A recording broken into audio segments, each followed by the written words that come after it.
Development చెందాలి, మీరు ఏ విధంగా సేవ చేయాలి, ఆ విషయాలు మాట్లాడడం లోపల చిన్నపాటి ట్రైనింగ్ అయింది.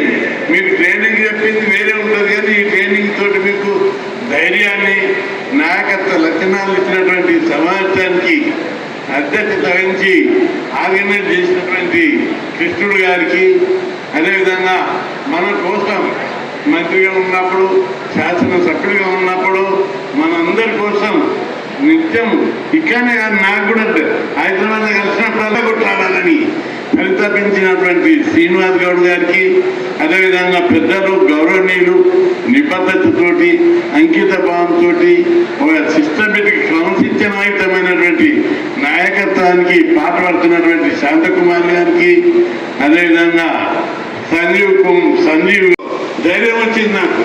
ఎన్నో రోజులుగా కొట్లాడుతున్నా ఈ బీసీ దానికి నోరు లేదు, ఎట్లా బాగుపడుతుందని బాధపడేవాడిని. ఈ రోజు ఇక్కడ మాట్లాడుతుంటే చూస్తుంటే వస్తుంది, తప్పనిసరి బీసీ రాజ్యం వస్తుంది, ఐక్యమత్యం కూడా వస్తుంది. ఇప్పుడు చాలా మంది బాధపడ్డారు. మన కులాల లోపల ఈర్ష, అసూయత, అనైక్యత ఈ కులాలకు ఉన్నాయి. దానికి మూల కారణాలు నన్ను కూడా నేను బిగినింగ్ ఉన్నప్పుడు చాలా మంది ఈ బీసీల గురించి కొట్లాడకు, వేరే పార్టీలలోనే ఉండి కొట్లాడు అని చెప్తే నేను వినకుండా ఈ జాతులకు స్వామి వివేకానందంతో నేను స్ఫూర్తి కలిగిన. పేద కులాలు ఎప్పుడైతే చదువుకుంటారో అప్పుడు మాత్రమే ఈ జాతి అభివృద్ధి చెందుతుంది. అందుకోసం పోరాడాలని పట్టుబట్టి సమాజంలో మార్పు రావాలి, పట్టుబట్టి పోరాడినా మార్పు ప్రయత్నం చేస్తున్నా. దాని మీద డీటెయిల్గా మాట్లాడతాను. ముందు ఇక్కడ చాలా మంది పెద్దలు మాట్లాడిను, మొదట వాటి మీద క్లారిటీ మాట్లాడి సర్పంచులు ఏం చేయాలి, సర్పంచుల యొక్క నాయకత్వ లక్షణాలు ఏంటి, ఎట్లా నేర్చుకోవాలి, ఆ విషయాలు ఈ మిగతా విషయాలు మాట్లాడాలి. మొట్టమొదట పెద్దలందరూ ఇక్కడ వేదికలో మాట్లాడినప్పుడు పార్లమెంటులో బీసీ బిల్లు పెట్టి చట్ట సభలో రిజర్వేషన్లు పెట్టాలని చెప్పి అందుకోసం రాజ్యాంగాన్ని సవరించాలని మన పెద్దలు, నాయకులు, అన్ని పార్టీల నాయకులు ఇక్కడ కోరారు. మేము కూడా అదే గ్రౌండ్ మీద గట్టిగా పోరాడుతున్నాం. పార్లమెంట్లో బీసీ బిల్లు పెట్టి చట్ట సభలో రిజర్వేషన్లు పెట్టాలి. అది మోడీ నాయకత్వంలోనే సాధ్యం. ఎందుకంటే ఈ దేశాన్ని 78 సంవత్సరాలు అన్ని పార్టీలు పరిపాలించాయి. దేశం రాజ్యాంగం ఇప్పటికీ 130 సార్లు 122 సార్లు సవరించి అమెండ్ అయ్యాయి. కానీ ఒక్క రోజైనా బీసీలకు రాజ్యాంగబద్ధమైన హక్కుల కోసం సవరించలేదు. అందుకే పార్లమెంటులో బీసీ బిల్లు పెట్టి చట్ట సభలో బీసీలకు రిజర్వేషన్లు పెట్టడమే ఏకైక లక్ష్యం, ఏకైక ఎజెండాగా మనం పోరాడదాం. అమ్మైనా అడగంగా అన్నం పెట్టారు. ప్రధాని మోడీ గారు ఏమంటారు, లడాయి కరం అంటాడు. మొన్న కలిసినప్పుడు కూడా అంటున్నారు, ఇంకా కొట్టారు, 50 ఏళ్ళు కొట్లాడినా మర్చిపోలేదని తెలుస్తూ ఇంకా కొట్టాడు అంటున్నారు. కాబట్టి ఇంకా కొట్లాడితే బీసీ బిల్లు పెట్టే వరకు కూడా మనం కొట్లాడాలి. అందుకోసం మీ సర్పంచులు వచ్చిన వాళ్ళందరూ ఒక భాగంగా దీన్ని మీరు ఎజెండాగా తీసుకోవాలి. మొన్న పంచాయతీ అయితే ఈ పంచాయతీ ఉత్తరప్రదేశ్లో అయింది, మధ్యప్రదేశ్లో అయింది, మహారాష్ట్రలో అయింది, కర్ణాటకలో అయింది, ఒరిస్సాలో అయింది, ఛత్తీస్గఢ్లో అయింది. అక్కడ కోర్టులో చేయించిర్రు, కొట్టేసిర్రు, సుప్రీంకోర్టు పోతే చేయించిర్రు, కొట్టేసారు. కానీ తెలుగు రాష్ట్రంలో అయిన తెలంగాణలో కూడా దీని మీద కేసు అయింది. కేసు అయితే ఖాళీ స్టే వస్తే తెలంగాణ గడ్డ ప్రజలు రక్తం ఉడికి బంద్ పిలిపిస్తే బంద్తోటి స్తంభించి ఢిల్లీ దాకా శిఖలు తగిలినాయి. ఆ కోర్టు రాజ్యాంగ వ్యవస్థలు గజగజలాడిపోయి, అవురా తెలంగాణ బీసీ బిడ్డలకు ఇంత దమ్ముందా, ఒక స్టే ఇస్తేనే ఇంత అన్నారు. నేను సవాల్ చేశాను, మీరు అందరు టీవీలలో చూడొచ్చు. స్టే రావద్దు, కేసు గెలుస్తుందని ఇప్పుడు కూడా ఈ స్టేజ్ మీద చెప్తున్నా. ఎందుకు గెలుస్తుంది? న్యాయం, ధర్మం మన పంచాంగం. ప్రజాస్వామ్యంలో ఎవరి జనాభా ప్రకారం వాళ్ళకి వాటా ఇవ్వాలని రాజ్యాంగంలోని ప్రేంబుల్లో ఉన్నది సామాజిక న్యాయం. అదేవిధంగా రాష్ట్ర ప్రభుత్వము జీవో తీసింది, జీవో నెంబర్ 9. అది రాజ్యాంగ పద్ధతి ఉంది. రాజ్యాంగంలోని 243 DC ప్రకారము రాజ్యాంగ పద్ధతి ఇచ్చారు. 2వ అసెంబ్లీలో చట్టం చేశారు, అన్ని పార్టీలు సపోర్ట్ చేసాయి. మూడవది న్యాయపరమైన అవరోధాలు జనాభా లెక్కలు లేక కొట్టేస్తారు కాబట్టి జనాభా లెక్కలు తీశారు. జనాభా లెక్కలు తీసినంటే ఖచ్చితంగా దానికి న్యాయబద్ధత వచ్చింది. ఈ పెంపుదల రిజర్వేషన్లకు రాజ్యాంగబద్ధత, చట్టబద్ధత, న్యాయబద్ధత ఉంది కాబట్టి గెలుస్తుంది. గెలవకపోతే ఎట్లా గెలవడం చూస్తామని చెప్పి ఛాలెంజ్ ఉన్నాం. ఆ తర్వాత ఈ దేశంలో ఎన్నో సమస్యల మీద ఉద్యమాలు జరిగాయి. తెలంగాణ గడ్డ నుంచే బీసీ ఉద్యమం జరుగుతుంది. తమిళనాడు ఒకప్పుడు పెరియార్ రిజర్వేషన్ల కోసం ఉద్యమం చేస్తే 48 గంటల బంధించారు. మొన్న మనం 24 గంటల బంధించినాం. ఇక ఫ్యూచర్లో బంధు ఉద్యమం అంటుంటే, రాజ్యం అంటుంటే అది బీసీల వాయిస్ ద్వారానే జరుగుతుంది. ఈ గడ్డ మీద పుట్టిన ప్రతి బిడ్డ తిరగబడాలని చెప్పి మీ అందరికీ నేను విజ్ఞప్తి చేస్తున్నా. తెలంగాణ కోసం అందరు మీరు కష్టపడ్డారు. శ్రీనివాస్ గౌడ్ చాలా కష్టపడ్డాడు. ఆయన ఓ ఉద్యమానికే, ఎంప్లాయీస్ ఉద్యమానికే నాయకత్వం వహించాడు. ప్రతి నిమిషం తెలంగాణ పుట్టిన బిడ్డ జై తెలంగాణ అని చెప్పి ఆ విధంగా ఈ ఉద్యమాన్ని తీయాలని చెప్పి మీ అందరికీ మనం చేస్తున్నా. ప్రధానమంత్రి మోడీ గారు ఒక యోగి. ఆయనకు ఇల్లు లేదు, సంసారం లేదు, ఆస్తి లేదు. ఈ దేశ ప్రజలు ఆయన పార్టీలకు అతీతంగా మనం ఆలోచించాలి. మనం పార్టీల కోణంలో చూడొచ్చు. ప్రపంచ దేశాలే ఆయన గొప్పతనాన్ని గుర్తించాయి. కాబట్టి ఏది అయినా జరిగితే చరిత్రలో మోడీ ద్వారానే జరగాలనే దాని మీద మనం గట్టి ఉండాలి. గట్టిగా పోరాడితే ఆయన హయామనే జరుగుతుంది. ఇన్నేళ్ళు కొట్లాడినాం. మండల్ కమిషన్ అప్పుడు బంద్ చేసాం. మురళీధర్ కమిషన్ అప్పుడు 2 సార్లు బంద్ చేసాం. మండల్ కమిషన్ అప్పుడు 2 సార్లు బంద్ ఇప్పిస్తే 70 బస్సులు కాలిపోయినాయి. 300 మంది మీద కేసులు పెట్టారు. 300 మందికి బెయిల్ ఇప్పించి తీసుకొచ్చాము. ఇట్లా ఎన్నో ఉద్యమంతో రాజ్యాంగ వ్యవస్థలన్నీ దిగి రావాలి. బీసీల ఆట మనం ఏమనుకున్నాం? మేము భారత మాత బిడ్డలం. మేము ఇదే పాకిస్తాన్కి వెళ్ళి రాలేదు, ఆఫ్ఘనిస్తాన్కి వెళ్ళి రాలేదు, బంగ్లాదేశ్కి వెళ్ళి రాలేదు. మొన్న పార్లమెంట్ లో మాట్లాడినప్పుడు కూడా ఆ విషయం చెప్పాను. మాకు పార్లమెంట్ లో కేంద్రంలో ప్రత్యేక మంత్రిత్వ శాఖ ఎందుకు లేదు ఇన్ని రోజులని? దాని మీద తప్పనిసరి మోడీ గారితో అప్పుడు మాట్లాడినప్పుడు 3 డిమాండ్లు ఒప్పుకున్నాడు. ఒకటి, బీసీ కమిషన్ కు రాజ్యాంగ భద్రత. ఆ బీసీ కమిషన్ కు రాజ్యాంగ భద్రత 75 ఏళ్లలో ఎప్పుడు రాలేదు, ఇప్పుడు వచ్చింది, పవర్ ఉంది. అదేవిధంగా కేంద్రంలోని రిజర్వేషన్లకి ఏబిసిడీలు కావాలని అడిగారు. జస్టిస్ రోహిణి కమిషన్ నియమించారు. అదేవిధంగా ఏబిసిడీలు వస్తున్నాయి. 3వ డిమాండ్ కులాల వారి లెక్కలు కావాలని స్వతంత్రం వచ్చినప్పటి నుంచి బీసీ నాయకుడు లోహియ, కర్పూర్ ఠాకూర్, మండల్ ప్రతి బీసీ కమిషన్ అడిగింది. కానీ గత ప్రభుత్వాలు చేయలేదు. మోడీ గారిని పోయి మేము రిక్వెస్ట్ చేయండి, కులాల వారి లెక్కలు తీద్దామన్నారు. చాలా మంది అపోజ్ చేశారు పార్టీలో, అక్కడ ఇక్కడ. ఆయన లెక్క చేయలేదు. ప్రధాని లెక్కలు తీస్తే తప్పేముందని చెప్పి లెక్కలు తీశారు. ఇది ఒక చరిత్ర, మనం ఒప్పుకోవాలి. కులాల వారి లెక్కలు కేంద్రంలో జనాభా లెక్కల ప్రకారం తీస్తున్నారంటే అది మామూలు దమ్ము కాదు. అది ఇన్నేళ్ళు ఎందుకు చేయలేదు? ఇప్పుడే ఎట్లా తీస్తున్నారు? ఆ కులాల వారి లెక్కలు వస్తే ఈ దేశంలో కొత్త డిమాండ్ వస్తుంది. అన్ని రంగాల లోపల మేమెంతో మాకెంత కావాలి, మా జనాభా ప్రకారం మాకు అన్ని రంగాల్లో వాటా కావాలని డిమాండ్ వస్తుందని అన్ని ప్రభుత్వాలు గతం లోపల ప్రధానమంత్రులు భయపడి కులాల వాళ్ళ లెక్కలు తీయరు. ఇప్పుడు కులాల వాళ్ళ లెక్కలు తీస్తున్నారంటే అన్ని రంగాల్లో మన వాటా మనకి ఇవ్వడమే. ఇవ్వక తప్పని పరిస్థితి ఏర్పడుతుంది. కాబట్టి చట్ట సభల రిజర్వేషన్లకు తెలంగాణ పునాది కావాలి. ఇక్కడ ప్రతి పల్లె ఇప్పుడు ఇది ఒడవలేదు. ఈ ఉద్యమం ఇంతతో ఒడవదు. మొన్న ఒక బంధుతో కాదు, ఇట్లాంటి తెలంగాణ బంధులు ఎన్నైతే జరిపినామో అట్లాంటి బంధులు మిలియన్ మార్కులు జరగాలి, బంధువులు జరగాలి, రైలు రోగ జరగాలి, బస్సులు ప్రజా జీవితం స్తంభింపజేయాలి. ఇన్ని రోజులు మీరు ఇక్కడ ఉన్న చూస్తుంటే ఎమ్మెల్యేలు ఆ పార్లమెంట్ ఉన్న కంటే నడుస్తుంటే, కూర్చుంటే, చూస్తుంటే ఎమ్మెల్యేల కంటే మంత్రుల కంటే మంచిగా కనిపిస్తుంది. కానీ ఏం లాభం? ఈ కులంలో పుట్టడంతో వీళ్ళకి అవకాశాలు రాలేదు. అవకాశాలు కల్పిస్తే అదృష్టం వస్తుంది తప్ప కర్మను బట్టి అదృష్టం రాదని మనకు రిజర్వేషన్ల సిద్ధాంతం అన్నది.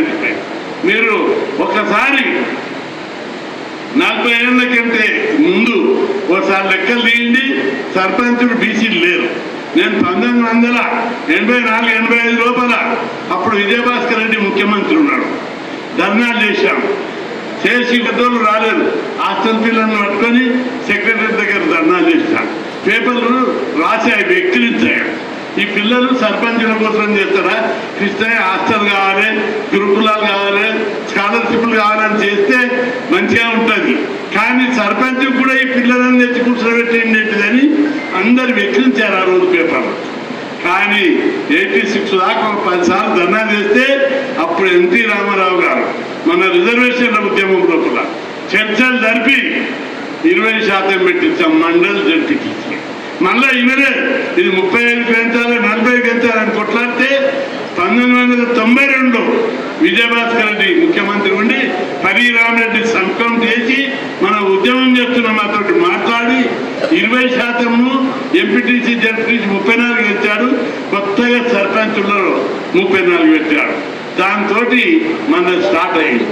అది నడుచుకుంటూ వస్తుంటే ఇది 34% ఓర్వలేక కొందరు సుప్రీంకోర్టు కొట్టేస్తే దాన్ని తగ్గించుకుంటూ వచ్చారు. ఇప్పుడు మళ్ళీ ఎట్లా తగ్గిస్తారు బిడ్డ? మా వాటా మీకు అడగకుంటేనే రిజర్వేషన్ కాదు.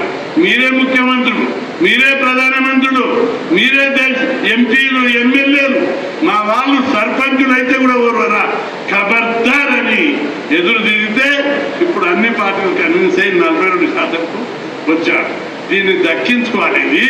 దీనికోసం రాజ్యాంగాన్ని సవరించాలి, వ్యవస్థలన్నింటినీ మనకు అనుకూలంగా మార్చుకోవాలి, పోరాడాలి.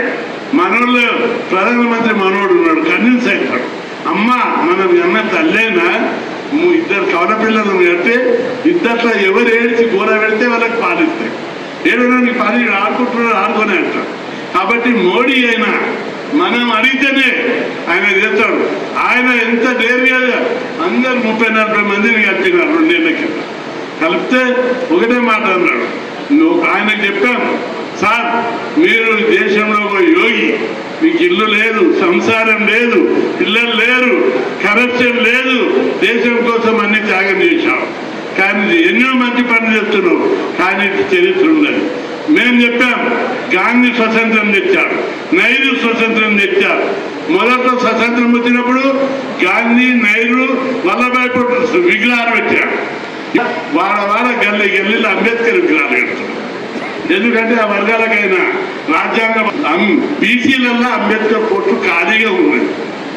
మీరు కనుక బీసీల చట్ట సభలో రిజర్వేషన్లు పెట్టి రాజ్యాంగబద్ధమైన హక్కులు కల్పిస్తే తప్పనిసరి మీరు మరో అంబేద్కర్ అవుతారు. ఈ ప్రపంచం ఉన్నన్ని రోజులు గల్లీ వారాల మీద ఉంటాయంటే లేచి ఇట్లా పట్టుకొని కరింగే గర్భంతో కరవ అన్నాడు. అంటే ఆయన కూడా మన నుంచి బలమైన డిమాండ్ వస్తే చేద్దామని ఉన్నాడు.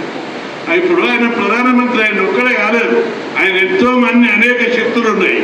కాబట్టి ఆ శక్తులు కూడా ఒప్పుకోవాలంటే ఖచ్చితంగా మనం గడపడి చేయాలి, ఉద్యమం చేయాలి. అందుకే ఈ సర్పంచుల్లో రిజర్వేషన్లు ఒకటే కాదు, దాంతో పాటు ఆ పునాదిగా చట్ట సభలో రిజర్వేషన్ కావాలని కొట్లాడదాం. అందుకోసం మీరు సిద్ధంగా ఉండాలని చెప్పి పల్లె లోపల ఉద్యమం చేయాలి. సర్పంచ్ లైన్లు మీ మీద బాధ్యత ఉంది. కోసం నా కోసం కొట్లాడతారు, మన జాతి కోసం. ఈ జాతి చదువుకోవాలి.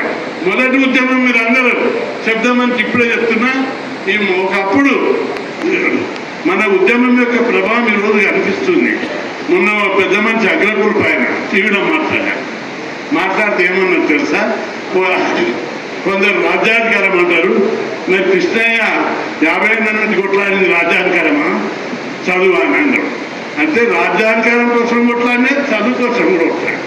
రాజ్యాధికారం కోసం కొట్లాడబట్టికి సర్పంచులు వచ్చినాయి. ఇప్పుడు 30 ఏళ్ళ నుంచి చట్టసభలు కావాలనుకుంటారు. చదువు అనేది ఉంటేనే పేద కులాలు డెవలప్ అవుతాయి, అప్పుడే పునాది ఏర్పడుతుంది అని చెప్పి చదవాలి. ఇప్పుడు ఆ చదువు వల్ల సమాజంలో ఎంత మార్పు వస్తుందో మీకు అన్నం కూడా కనిపిస్తుంది. ఒకప్పుడు బైబిల్ నగర్ కానీ హైదరాబాద్ కానీ రోడ్లు వేసే దగ్గర, అపార్ట్మెంట్ కట్టే దగ్గర, హోటళ్ళల్లా, లాడ్జులల్లా ఎవరుంటుంది? లేబర్. ప్రకాశం, పాలమూరు, శ్రీకాకుళం లేబర్ ఉంటుంది. ఇప్పుడు ఎవరున్నారు? ఇప్పుడు పాలమూరు లేబర్ లేరు, ప్రకాశం లేబర్ లేరు, శ్రీకాకుళం లేబర్ లేరు. ఛత్తీస్గఢ్, బీహార్, ఒరిస్సా, ఉత్తరప్రదేశ్, మధ్యప్రదేశ్, ఇతర రాష్ట్రాల నుంచి వచ్చే లేబరు మనకు లేబర్ పని లాడ్జులల్లా, హోటళ్ళల్లా అంతా వాళ్ళు ఉన్నారు. ఎక్కడ వేరు మనోళ్ళు? మనం పెట్టించిన హాస్టళ్ళల్లా, గురుకులాలల్లా ఫీజు రియంబర్స్మెంట్, స్కాలర్షిప్లతోటి ఎక్కువ మంది చదువుకుంటున్నారు. అంటే ఇప్పటి తరం, కొత్త తరం అంతా చదువు మీద పెట్టారు. ఇప్పుడు గురుకుల సీట్లకు వచ్చేటోళ్ళు ఎక్కువ భాగం మెరిట్లో రాని వాళ్ళు అందరి నా దగ్గరకు వస్తారు. ఎవరంటే మహబూబ్ నగర్ అంటాడు, మహబూబ్ నగర్ జిల్లా అంటారు, రోడ్డు ఉమ్మడి మహబూబ్ నగర్. అట్లా చదువు మీద దృష్టి పెట్టారు. కాబట్టి చదువు ద్వారానే సమాజంలో మార్పు వస్తుందని ఏ ఎజెండా అయితే పెట్టుకున్నామో ఈరోజు అది సమాజంలో మార్పు తీసుకొచ్చింది, సత్ఫలితాలు తీసుకొస్తుంది అని చెప్పి మీరు అందరు గుర్తుపెట్టుకోవాలని చెప్పి మీ అందరికి గుర్తు చేస్తున్నా. ఇప్పుడు 2వ దశ ఉద్యమం సర్పంచ్ ఉద్యమం, 3వ దశ ఉద్యమం చట్ట సభల రిజర్వేషన్ల ఉద్యమం. కాబట్టి ఈ ఉద్యమాన్ని మీరు లీడ్ చేయాలి. నేనేం అలసిపోలేదు, ఇంకా అదే ఉత్సాహంతో ఉన్నా. మీరు కూడా మీ జీవితంలో కొంత భాగాన్ని ఈ ఉద్యమానికి అంకితం చేయాలి. ఎంతో మంది మహానుభావులు పేద కులాలను నోరు లేని జీవులు, వీళ్ళు కొట్లాడలేరు, తెలియదు. ఈ కులాలకు చాలా మంది చెప్తారు ఈ కులాల్లో ఈర్ష, అసూయ, అనైక్యత అని చెప్పి అనేక మంది అనేక రకాలుగా బయట చర్చ జరుపుతుంటారు. ఈ పేద కులాలకి ఉండడానికి కారణము పేదరికం. పేదరికంతో చాలితనంతో ఈ పేదరికం వల్ల ఓరులంతనము, అనైక్యత, ఈర్ష ఉంటుంది. డబ్బున్న కులాలైతే అన్నింటి ముందుకు పోతారు. కోమటోళ్ళు మీటింగ్ పెడితే నిజాం కాలేజీలో 10 లక్షలు వస్తారు. అదే బీసీలు పెట్టి ఏదైనా ఒక్కొక్క కులం పెట్టినా 10,000, 20,000 మంది. కారణం జీవి పట్టలేరు, పని వదులుకోలేరు. ఒకరోజు పని వదులుకొని రావాలంటే ఎంత ఇబ్బంది అవుతుందో అట్లా అనేక రకాలైన ఇబ్బందులు ఉంటాయి. కాబట్టి రాలేరు. అందుకే రావడానికి ఇప్పుడు కాస్త మెరుగుపడ్డారు, పెరిగింది ఆదాయం. పిల్లలందరూ చదువుకుంటున్నారు. ఐటీ కంపెనీలలో చాలా ప్రతి ఊళ్ళో 5-6 మంది ఇంజనీరింగ్ చదివి డెవలప్ అవుతుంది, 10 కుటుంబాలు డెవలప్ అయినాయి. కాబట్టి ఈ ఉద్యమాన్ని ఇప్పుడు చేయాలి.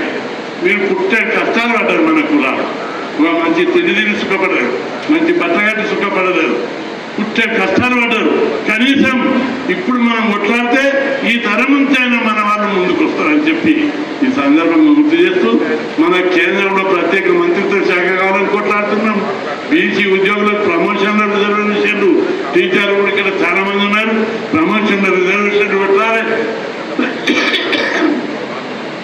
ప్రతి కుటుంబానికి 20 లక్షల రూపాయలు బీసీ బంధు పథకం పెట్టి కేంద్ర ప్రభుత్వం, రాష్ట్ర ప్రభుత్వం మ్యాచింగ్ గ్రాంట్ పెట్టాలని కూడా కేంద్ర ప్రభుత్వాన్ని కోరడం జరిగింది. ప్రధానమంత్రి ఒక చిన్న డిమాండ్ను ఆయనకు చెప్తే ఎంత సంతోషపడ్డాడంటే, నేను అన్నా మేము కొట్లాడి రాష్ట్రం లోపల తెలంగాణ, ఆంధ్రప్రదేశ్ లెక్క కూడా చెప్పాను. తెలంగాణలో 325 కాలేజ్ హాస్టళ్ళు ఉన్నాయి, 330 గురుకుల పాఠశాలలు ఉన్నాయి. ఒక్కదానికి కూడా సొంత భవనం లేదు. వీటికి సొంత భవనాలు కడితే ఒక్క రూమ్లో 5 మంది ఉండవలసిన రూమ్లో 30 మంది ఉన్నారు. పిల్లలు చదువుకొని ఎట్లా బాగుపడతారని నేను అడిగాను. ఒక్క రూమ్లో 5 మంచాలు వేసి 5 మంది పిల్లలను పెట్టి దోమతలు వేసి మంచిగా చదువుకోమంటే వాళ్ళు చదువుకొని డాక్టర్ అవుతాడు, ఇంజనీర్ అవుతాడు, కలెక్టర్ అవుతాడు, ఏది కాకపోతే లీడర్లు అవుతాడు. కానీ నువ్వు ఒక్కొక్క రూమ్లో 30 మంది 40 మందిని పెడితే వాళ్ళు ఎట్లా చదువుకుంటారు, వాళ్ళ ఆరోగ్యం ఏంటిదని. అందుకే మీరు బిల్డింగ్లకు ఫండ్స్ ఇవ్వాలని అడిగినారు. ఇది చాలా మంచి డిమాండ్ కన్విన్స్ అయ్యి మానవ వనరులను ఎట్లా అభివృద్ధి చేయాలి, ఎట్లా బాగు చేయాలి అనే దాని మీద మీకున్న దృష్టి బాగుంది. తప్పనిసరి రాష్ట్ర ప్రభుత్వం దగ్గర స్థలాలు సేకరిస్తే మేము ఏర్పాటు చేస్తామని చెప్పి ప్రధానమంత్రి ఆడించారు. మన డిమాండ్ ప్రాక్టికల్గా ఉండాలి.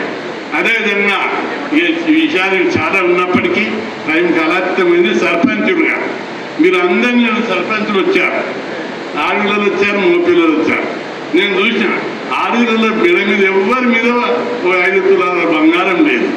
మగవాళ్ళు ఎవరు కూడా తెల్ల బట్టలు వేసుకొని చిరు చెప్పులు వేసుకొని జోరుదారు ముఖానికి కూడా రుద్దుకున్నారు. సర్పంచ్ కాదన్నాడే మీ వేషం మారాలి, భాష మారాలి, రడక మారాలి. ఊళ్ళో దొరలకు ఏమున్నాయి? బట్టలు ముఖం కింద పౌడర్ తప్పేమన్నా ఉన్నాయి? ఏం లేదని కూడా జోరుదారు తెల్లబట్టలు వేసుకొని పోతాడు. ఇంట్లో కుండలు కొట్లాడుతుంటే కూడా తెల్లబట్టలు వేసుకొని మెడ అంతా కూడా నడుస్తున్నాం. మీరు సర్పంచ్ అయినరు, ఊరికి పెద్ద. ఎవడొచ్చినా మీ ఇంటి ముంగడికి రాలే, తహసీల్దార్ వచ్చిన మీ ఇంటి ముంగడికి రాలే, ఎస్ఐ వచ్చిన మీ ఇంటి ముంగడికి రాలే, ఎమ్మెల్యే వచ్చిన మీ ఇంటి ముంగడికి రాలే. మీరు ఎట్లా మీ సర్పంచ్ కానీ వేష భాష కల్చరు మాట తీరు పెరిగిపోవాలి. అందుకే మీరు మారాలని నేను విజ్ఞప్తి చేస్తున్నాను. ఎందుకంటే మీరు ఈ బట్టలతో పోయి ఎంఆర్ ఉన్నాడని అడుగుతారా? అడగలేరు. తెల్ల బట్టలు వేసుకొని 5-6 మంది ఎంఆర్ పెట్టుకొని పోయి అరే ఎంఆర్ ఉన్నాడా అంటే రాశారు అంటారు. నువ్వేం లేకుండా మాసిన బట్టలు వేసుకొని పోయి సార్ ఉన్నాడా ఎంఆర్ అంటే కూర్చో అక్కడ అంటారు. కాబట్టి ఎప్పుడే కానీ మారుతున్న సమాజానికి తగ్గట్టు మనం కూడా వేష భాష మార్చుకోవాలి. ఒకసారి ఒక ఆమె పెళ్ళిళ్ళ ఒక పెద్ద విజయమ్మ, అందరూ ఆమె చుట్టే తిరుగుతున్నారు. ఏంటి మీ చుట్టం తిరిగినంటే బంగారం. నేను అన్నది బంగారం లేక లేదు, రోడ్డు కూడా నిజం ఎంక్వైరీ చేసి అర్థం చేస్తే రోడ్డు కూడా అంటే షోపుటం కోసం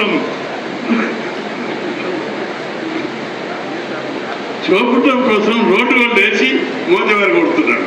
మన సర్పంచులు కూడా మీరు కూడా దేశ భాష నేను ఏమని చెప్తలేను కానీ మార్చుకోవాలి, స్టైల్ మార్చుకోవాలి, రూపురేఖలు మార్చుకోవాలి. మనిషి అధికారం దబాయించేటట్టు దబాయించాలి. ఆఫీసర్లను సార్ అనొద్దు, తహసీల్దార్ నుండి తహసీల్దార్ అనాలి. నేను సర్పంచ్ అయినాక కూడా సార్ తహసీల్దార్లు సార్ అని, కానిస్టేబుల్ కూడా సార్ అంటే దానికి ఎవరు భయపడరు. ఉన్నాడా కానిస్టేబుల్ పట్టుకోరండి. నేను లీడర్ అయినా. మీరు మీ అందరికీ ఇంకో టెక్నిక్ కూడా చెప్పాలి. లీడర్షిప్ మీరు సర్పంచ్గా ఏడికి పోయినా, ఏ ఆఫీస్కి పోయినా, పోలీస్ స్టేషన్కి పోయినా, ఎంఆర్ఓ ఆఫీస్కి పోయినా ఒకరిద్దరు పోదు డింగిడంగి అనుకుంటున్నాం. ఒక 10 మంది నెంబర్ పెట్టుకొని దర్జాగా గుంపు పోయి ఉన్నాడా వాడు ఎంఆర్ఓ, ఉన్నాడా ఎస్ఐ, ఇక్కడ విలువ అన్నారు. అప్పుడు భయపడతారు. లేకపోతే సార్ ఉన్నాడా అంటే కూర్చో ఇక్కడ అంటాడు, బయట అంటాడు. కాబట్టి సర్పంచ్ అంటే ఎమ్మెల్యే కంటే ఎంపీ కంటే ఎక్కువ చెలాయించాలి. ఆ విధంగా మీరు వేషం మార్చి భాష మార్చి మిమ్మల్ని మందిని ఉంచమని అంటలేరు. ఉన్నదానే తెల్ల బట్టలు కుట్టించుకోవాలి, ముఖానికి ఇంత పౌడర్ కొట్టుకోవాలి, జోర్దారు నడవాలి. 50 మంది 20 మందిని ఎంబడి పెట్టుకొని తిరుగుతుంటే ఆ స్టైలే అలా ఉంటుంది. నేను లీడర్ ఏంటంటే నేను చదివేటప్పుడు ఇంటర్మీడియట్ డిగ్రీ నుంచే ఎప్పుడు 50 మంది 100 మంది ఉంటుంది. నాకే అధికారం లేదు. ఆ కాలం లోపలనే డిగ్రీ చదివేటప్పుడే నేను క్లాస్లో కూర్చుంటే క్లాస్ బయట ఎవరైనా నా క్లాస్మేట్ కూడా ఉండొచ్చు, తెలుసు వాళ్ళకు 20 మంది పడుతుంది. తహసీల్దార్కు మా పెళ్లి ఉంది, చక్కెర కావాలి, అన్నం లెటర్ కావాలి, హాస్టల్లో సీట్ కావాలని, స్కాలర్షిప్ లెటర్ కావాలని బయట పడుతుంది. అంటే నడిపిస్తుంటే మాట మీరు కూడా గుంపు మెయింటైన్ చేసి ఆఫీసర్లను అందరినీ సమాంతర ప్రభుత్వం నడిపించేటట్టు చేయాల్సినప్పుడే మీ యొక్క నాయకత్వం పెరుగుతుందని చెప్పి మీ అందరికీ నాయకత్వము పెంచుకోవాలి. మనం అధికారాన్ని దబాయించుకోవాలి. అధికారం ఉంది కాబట్టి ఊపాలి దాన్ని. ఇక రెండవది మీరు కూడా ఊళ్ళల్లో కొన్ని మంచి పనులు చేయవలసి వస్తుంది. రోడ్లను